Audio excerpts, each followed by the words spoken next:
And so far, absolutely no problems. In fact, quite the reverse. The players seem to have enjoyed playing on it. The action has been fast and furious. It's a new innovation. Probably should have won that one with a bit more composure, but the New Zealand team don't want to test them physically, that's for sure. Okay, here comes the first test for New Zealand, and it's the tackler is Lewis Ormond there, number 1. He's kind of scragged his opposition. This is Eduard Filatov. Yes, it was a very good performance by Russia in their first game. They played, the common opponent was, well, they played Kenya and they lost 21-24 just in the last seconds of the game. So bad luck for them. So turnover here for New Zealand. Tim Mickelson out into the backs it runs for New Zealand. Up to halfway comes Sam Dixon, and over the top tackling at arm's length really was Ivan Korotkov. And now look at New Zealand 4 wide. Twinkling feet in there of Ormond. Away 6. Number 11 is available. Baker. And a bit of a fumble. Going to come off the bench in this one. Number 8 is Sukin for Russia.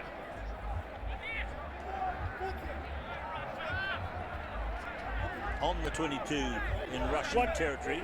7 for New Zealand is Sam Dixon. 7 for the World Cup in New Zealand in 2011. Missed out on the 2015 Cup, beaten in qualifying. Had the host of the Sevens World Cup in 2030. That was a successful event. There is Molia for the first time. Look at that lovely look-away pass. That was done with some confidence. Now here is Gillies Kaka. Another little look-away pass as well. Dylan Collier. Molia.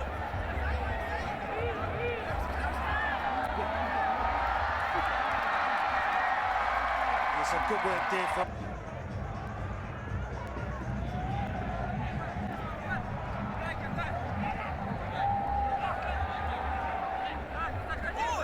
Here's more bold play by the young Russian team.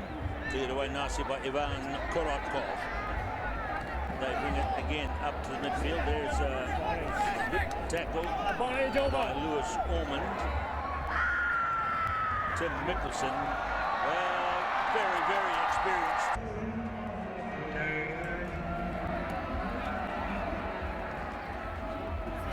Attempt to jump by number 7, Dixon.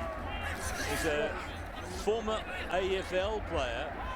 That's Australian football rules in the New Zealand version, which is a standard, which is more modest than they play over in Australia, but still the same principles apply. You've got to be very big on the leaping. It used to be nicknamed aerial ping pong. I don't know if it still is, but Dixon was a New Zealand representative of that particular version of football, with its long and illustrious history in Australia, and especially in the city of Melbourne and Adelaide and Perth and the likes. And nicely tidied up over the last 2 tournaments and won them both in Wellington and in Sydney. There's the kickoff for the second half for New Zealand in the black against Russia in the blue. And that's effective from Dixon. 2 tournaments with some pretty average goal kicking, in fact. And there's, again, a very good kickoff by New Zealand, and beautifully taken by Dixon. Back to Mickelson. They go again. Dylan Collier is number 5. And they change direction. They're at halfway. Lewis Ormond with the ball, but busting play by Davidov from Russia. Mickelson, he'll just run until he finds the space. It's what they call lateral over here, but he finds his man, and it's Baker again. And it's Baker again. 6 converted tries, and there's that jump again. This time Dixon didn't get it. So let's see if the Russians can turn this into points. So often, if you win the set restart from the kickoff, it means points via a try for your team. So they're going to try and build it up from the backfield now. Good defence, upright defence coming in from Mickelson. Picked up by Collier, or cleared by Collier. With the ball now off the bench is Lazarenko. Now, Russia still in the backfield. Running with the ball is Davidov. Dixon's having a good game right across the field.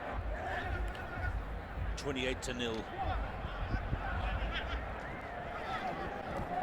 Russia in possession. Remember, New Zealand were up by about this score against Portugal and conceded a try, which I think probably would have made them a bit grouchy in the administration of the team. Wide out ball to Molia, the new man. Look how fast they are, look how accurate their passing is. Regan Ware across to Ormond, and now Mickelson, and Mickelson looked, did he pull a hammy? Yeah, it's been replayed on the Comedy Channel. I think there was quite a few replayed on the Comedy Channel out of that game, as I recall. Forbes is on, the great New Zealand captain. He's won the circuit with the New Zealand team 7 times. That's the full circuit, and wrapped up in those circuits, 3 or 4 individual tournaments. A fantastic record. And then he gave away the captaincy. He said he didn't want to be the captain anymore, wanted to play his way into the team in future. So they left him out, put him in as a player, and now they've invited him back to lead this team because of injury to Scott Curry, who was his replacement captain. And now he's got the ball and charges away again, as he's done so many times. DJ Forbes is inspirational New Zealand Sevens player, and now it's swung away to Josh Van Lieshout, and through the gap goes Regan Ware, and the young man from Waikato goes down to the Mickelson over Russia.